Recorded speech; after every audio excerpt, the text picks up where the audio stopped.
ជំរាបសួរអ្នកទាំងអស់គ្នាថ្ងៃនេះ King នឹងយកសិភៅមួយនិយាយពីអំណាចនៃគំនិតនិងការតស៊ូផ្លូវចិត្តជំពូកទី1គំនិតនិងអត្តចរិត Thought and Character មនុស្សគឺជាអ្វីដែលគាត់គិត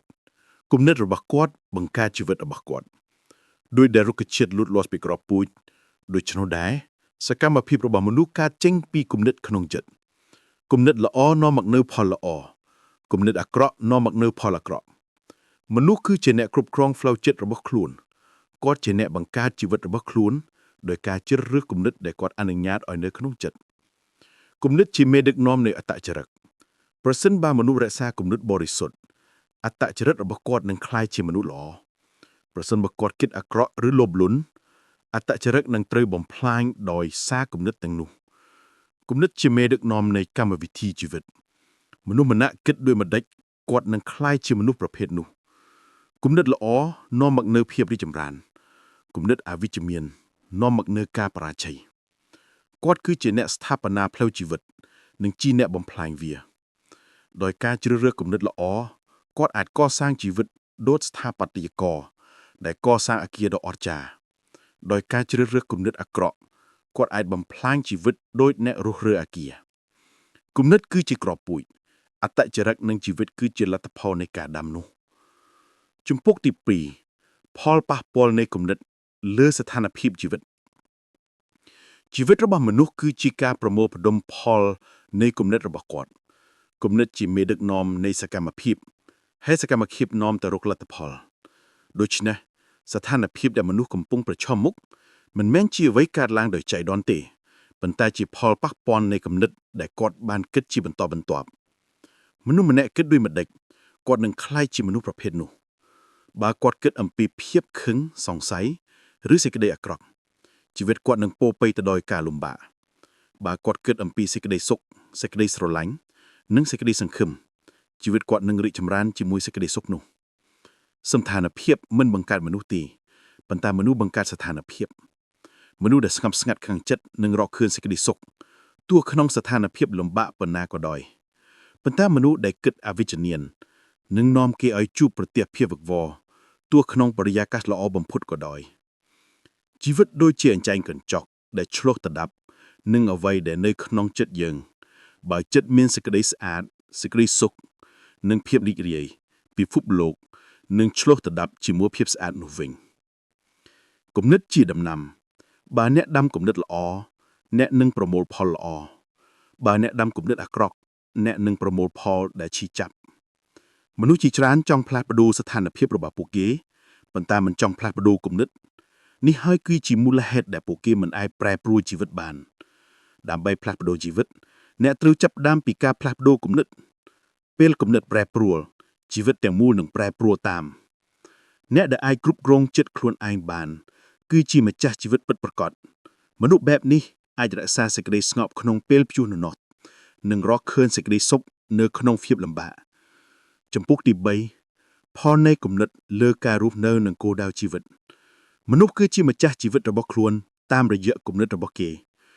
គំនិតជាកន្លងដឹកនាំការរស់នៅនិងជាកន្លងបង្កើតនៅគោលដៅគំនិតល្អនាំឲ្យមានគោលដៅល្អ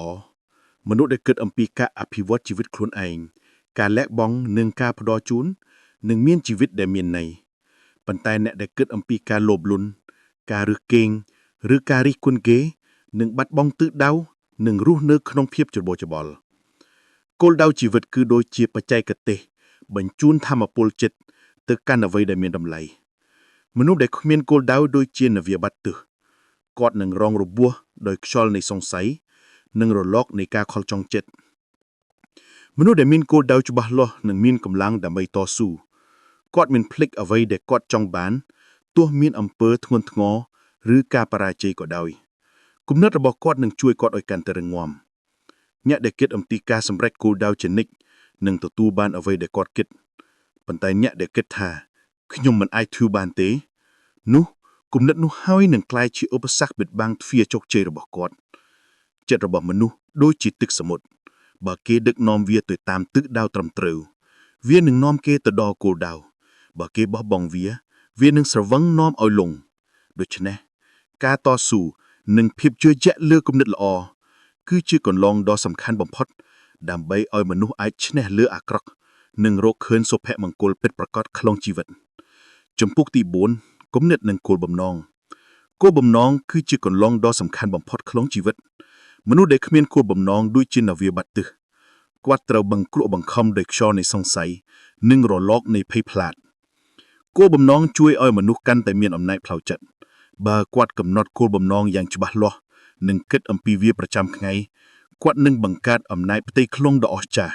ដែលនាំគាត់ទៅរកជោគជ័យមនុស្សដែលរស់បីមានគោលបំណងយកទេវេលានៅក្នុងការចង់បានប៉ុន្តែមិនធ្វើអ្វីសម្រាប់វាគាត់ជួបអារម្មណ៍ច្របូរច្របល់មានការសង្ស័យលើខ្លួនឯងនិងងាយបោះបង់ចិត្តនៅពេលជួបឧបសគ្គប៉ុន្តែអ្នកដែលមានគោលបំណងនឹងដឹងថាគ្រប់ការលំបាកគឺជាផ្នែកមួយនៃផ្លូវទៅរកគោលដៅគាត់មិនរត់គេសពីបញ្ហាប៉ុន្តែប្រើវាជាមធ្យោបាយដើម្បីរៀននិងរីកចម្រើនគំនិតអំពីគោលបំណងនឹងជួយឲ្យមនុស្សបំបត្តិគំនិតអាក្រក់និងការសង្ស័យនៅពេលដែលចិត្តមានគោលបំណងច្បាស់លាស់វានឹងស្ងប់ស្ងាត់មិនងាយរំខានដោយពាក្យសម្ដីរេកកំហុសនៃរបស់ដទៃអ្នកដែលចង់ឈ្នះត្រូវរៀនរក្សាចិត្តឲ្យស្ងប់និងមានគោលបំណងយ៉ាងជាក់លាក់កុំឲ្យថ្ងៃណាមួយកន្លងទៅផុតដោយមិនមានការធ្វើអ្វីសម្រាប់គោលដៅរបស់អ្នកទោះបីជាការធ្វើនោះតូចតាចក៏ដោយវានឹងនាំអ្នកទៅឈ្មោះទៅមុខចិត្តដែលមានគោលបំណងស្របនឹងគំនិតល្អគឺជាអំណាចមិនអាចបំបត្តិបានវានាំមនុស្សឲ្យឈ្នះលើភាពខ្សោយសង្ស័យនិងបរាជ័យចំពុកទី5គំនិតនិងសុទ្ធភាពផ្លូវចិត្តគ្រប់ជោគជ័យទាំងអស់តូចឬធំកើតចេញពីគំនិតមនុស្សម្នាក់មិនអាចសម្រេចអ្វីបានឡើយបើគាត់មិនគិតអំពីវាមុនសិនគំនិតជាគន្លងដំបូងនៃសកម្មភាពប្រសិនបើគំនិតមិនច្បាស់សកម្មភាពក៏នឹងច្របូកច្របល់ដែរប៉ុន្តែបើគំនិតស្អាតមានគោលដៅនិងរឹងមាំនោះអ្វីៗនឹងកើតឡើងតាមរបៀបដែលគាត់ស្រមៃមនុស្សជោគជ័យគ្រប់រូបមានចិត្តដែលមិនងាយរំខានពួកគេចេះគ្រប់គ្រងគំនិតនិងមិនអនុញ្ញាតឲ្យការភ័យខ្លាចឬការសង្ស័យចូលមកគ្រប់គ្រងចិត្តជោគជ័យមិនមែនជាអ្វីដែលកើតឡើងដោយសំណាងទេវាគឺជាផលនៃការគិតយ៉ាងមានប្រព័ន្ធការតស៊ូនិងការរឹងមាំផ្លូវចិត្តបើចិត្តអ្នកពោពេញដោយការភ័យខ្លាចអ្នកនឹងសង្កត់ខ្លួនឯងបើចិត្តអ្នកពោពេញដោយសេចក្តីជឿនិងការទុកចិត្តលើខ្លួនឯងអ្នកនឹងទទួលបានកម្លាំងដ៏អស្ចារ្យការរស់នៅជោគជ័យគឺជាការរស់ដោយមានចិត្តសុទ្ធចិត្តសុទ្ធមិនមានកំហុសគ្មានការចោទប្រកាន់ឬការអះអាងវាជាចិត្តដែលស្ងប់សប្បុរសនិងរឹងមាំមនុស្សដែលចង់សម្រេចគោលបំណងត្រូវរៀនធ្វើឲ្យចិត្តស្អាតជាមុនសិនចិត្តស្អាតនឹងបង្កើតនូវគំនិតល្អហើយគំនិតល្អនឹងនាំទៅរកសកម្មភាពល្អអ្នកដែលចេះគិតត្រឹមត្រូវគឺជាមនុស្សដែលបានឈ្នះលើខ្លួនឯងហើយមនុស្សដែលឈ្នះលើខ្លួនឯងអាចឈ្នះលើពិភពលោកបានជោគជ័យមិនមែនកើតពីសំណាងប៉ុន្តែមកពីចិត្តដែលចេះគិតត្រឹមត្រូវបើចិត្តរបស់អ្នកស្អាតអ្វីជុំវិញអ្នកនឹងស្អាតតាមដែរជំពូកទី6ចក្ខុវិស័យនិងសុបិនមនុស្សគ្រប់រូបដែលសម្រេចបានអ្វីធំធេងនៅក្នុងជីវិតតែងចាប់ផ្ដើមពីសុបិនគំនិតដ៏អស្ចារ្យទាំងអស់កើតចេញពីចិត្តដែលស្រមៃអ្វីល្អនិងអ្វីអាចទៅរួចអ្នកដែលមិនមានសុបិនគឺដូចជាមនុស្សដែលរស់ដោយគ្មានទិសដៅប៉ុន្តែអ្នកដែលរក្សាសុបិនរបស់គាត់ទុកក្នុងចិត្តហើយប្រឹងប្រែងឲ្យវាคล้ายទៅជាការពិតនោះគាត់ជាមនុស្សដែលអាចបំលែងពិភពលោកបានមនុស្សជោគជ័យគ្រប់រូបមានចិត្តដែលមិនងាយរំខាន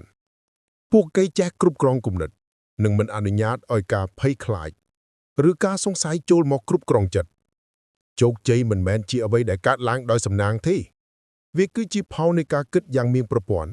ការតស៊ូនិងការរឹងមាំផ្លូវចិត្តបើចិត្តអ្នកពោពេញដោយការភ័យខ្លាចអ្នកនឹងសង្កត់ខ្លួនឯងបើចិត្តអ្នកពោពេញដោយសេចក្តីជឿនិងការទុកចិត្តលើខ្លួនឯងអ្នកនឹងទទួលបានកម្លាំងដ៏អស្ចារ្យការរស់នៅជោគជ័យគឺជាការរស់ដោយមានចិត្តសុទ្ធចិត្តសុទ្ធមិនមានកំហុសគ្មានការចោទប្រកាន់ឬការអះអាងវាជាចិត្តដែលស្ងប់សប្បុរសនិងរឹងមាំមនុស្សដែលចង់សម្រេចគោលបំណងត្រូវរៀនធ្វើឲ្យចិត្តស្អាតជាមុនសិន ចិត្តស្អាតនឹងបង្កើតនៅគំនិតល្អហើយគំនិតល្អនឹងនាំទៅរកសកម្មភាពល្អអ្នកដែលចេះគិតត្រឹមត្រូវគឺជាមនុស្សដែលបានឈ្នះលើខ្លួនឯងហើយមនុស្សដែលឈ្នះលើខ្លួនឯងអាចឈ្នះលើពិភពលោកបានជោគជ័យមិនមែនកើតពីសំណាងប៉ុន្តែមកពីចិត្តដែលចេះគិតត្រឹមត្រូវបើចិត្តរបស់អ្នកស្អាតអ្វីជុំវិញអ្នកនឹងស្អាតតាមដែរជំពូកទី7សុភមង្គលនិងភាពស្ងប់ស្ងាត់ភាពស្ងប់ស្ងាត់គឺជាអត្តសម្បត្តិដ៏ខ្ពង់ខ្ពស់បំផុតនៃជីវិតវាជាផលនៃចិត្តសុទ្ធ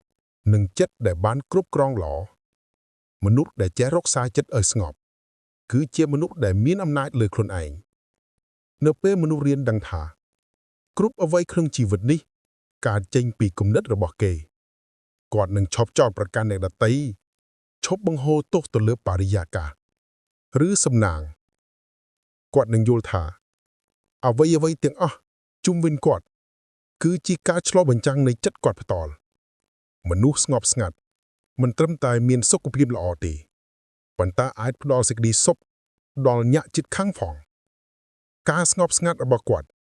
ប៉ះពាល់ដល់អ្នកនៅជុំវិញដូចជាការច្រាលរលកទុយៗលើទឹកដែលបន្តឆ្ពោះទៅឆ្ងាយភាពស្ងប់ស្ងាត់មិនមែនមានន័យថាមិនមានបញ្ហាឬការតស៊ូទេវាមានន័យថាមនុស្សម្នាក់អាចរក្សាចិត្តឲ្យស្ងប់នៅក្នុងការតស៊ូនិងភាពលំបាកគាត់ដឹងថាគ្រប់រឿងអាក្រក់នឹងឆ្លងកាត់ប៉ុន្តែចិត្តសុទ្ធនឹងនៅតែរឹងមាំមនុស្សដែលមានសុភមង្គលផ្លូវចិត្តមិនត្រូវការរឿងខាងក្រៅដើម្បីធ្វើឲ្យសប្បាយឡើយសុភមង្គលរបស់គាត់មកពីក្នុងពីចិត្តដែលស្ងប់ស្អាតនិងពោពេញដោយសេចក្តីស្រឡាញ់នៅពេលដែលអ្នកស្គាល់សុភមង្គលក្នុងចិត្តអ្នកនឹងឃើញថាពិភពលោកជុំវិញអ្នកក៏ស្ងប់តាមដែរពីព្រោះចិត្តអ្នកគឺជាកញ្ចក់បញ្ចាំងនៃពិភពលោកគំនិតរបស់អ្នកបង្កើតជីវិតរបស់អ្នកបើអ្នកចង់មានសុភមង្គលសុខភាពនិងជោគជ័យចាប់ផ្ដើមពីចិត្ត